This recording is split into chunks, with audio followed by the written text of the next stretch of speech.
ఇక గచ్చిబౌలిలో భారీ భవనం కూలిన ఘటన విషాదాన్ని నింపింది. అంజయ్య నగర్ లో 7 అంతస్తుల భవనం ఒక్కసారిగా కుప్పకూలడంతో శిథిలాల కింద చిక్కుకుని 2 మృతి చెందారు. మరో వ్యక్తికి గాయాలయ్యాయి. మృతులను మధ్యప్రదేశ్ కు చెందిన ఉమేష్ కుమార్ మోపత్ గా గుర్తించారు. నాలాను ఆనుకుని కేవలం 50 గజాల స్థలంలో ఈ భవనాన్ని నిర్మించినట్లుగా అధికారులు గుర్తించారు. భవనం కూలడంతో పక్కనే ఉన్న అపార్ట్మెంట్ కూడా దెబ్బతింది. దాదాపు 50% డ్యామేజ్ కావడంతో ఆ భవనాన్ని కూల్చివేయాలంటూ హైడ్రా నిర్ణయించింది. ఘటనా స్థలాన్ని హైడ్రా కమిషనర్ రంగనా, సైబరాబాద్ కమిషనర్ సృజన్తో పాటుగా ఎమ్మెల్యే అధికారులు పరిశీలించారు. కూలిన భవన పరిసరాల్లో మరో 4 ఆక్రమణ నిర్మాణాలను అధికారులు గుర్తించారు.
అంతకన్నా 6 అంతస్తుల పై ఉన్నటువంటి 50 గజాలు 60 గజాలు మనం చూస్తున్నాం. ఈ బిల్డింగ్స్ అన్ని కూడా దీంట్లో చాలా మంది హాస్టల్స్ కింద వచ్చి ఇక్కడ ఐటీఎం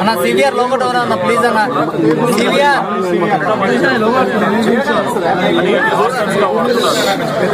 దీనివల్ల ఏంటంటే ఇక్కడ ఇప్పుడు మనం ఈ బిల్డింగ్ చూడడానికి కూడా కారణం ఏంటంటే ఈ పక్కన ఫౌండేషన్ ఎవరో వేరే వాళ్ళు చేస్తూ ఫౌండేషన్ వర్క్ చేస్తుంటే ఈ బిల్డింగ్ ఇంపాక్ట్ అయ్యి అది మొత్తం కూలిందని చెప్తున్నారు. బట్ ఒకటైతే ఇక్కడ చూస్తున్న బిల్డింగ్స్ బట్టి ఎవరికి సెట్ బ్యాక్ ఏం లేవు, అన్ని ఒక్కొక్కడు 50 గజాల్లో మనం ఏది 7 అంతస్తులు 8 అంతస్తులు కిందికి దించాలి. ఈ బిల్డింగ్స్ అన్నింటినీ కూడా డెఫినెట్ గా ఇవన్నీ నాలా పక్కన ఉన్నాయి. సైబరాబాద్ మున్సిపల్ కమిషనర్ సృజన గారు, స్థానిక ఎమ్మెల్యే గారు కూడా వారు కూడా చెప్తున్నారు. ఇంత ముందు కూడా వీళ్ళందరి మీద కూడా కంప్లైంట్ ఇచ్చామని. హైడ్రా మీద తప్పకుండా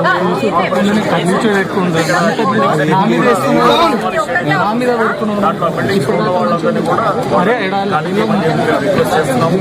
ఎందుకంటే ఇవన్నీ 50 గజాల్లో 7 అంతస్తులు అట్లా గడిపే కనుక లోపల ఉండేవాడు రేపు ఇప్పుడు అదృష్టం మనకి అదే అదృష్టం ఏదైనా కానీ కూడా ఇద్దరే ఉన్నారు. ఒకవేళ అక్కడ పడుకోవడం మీరు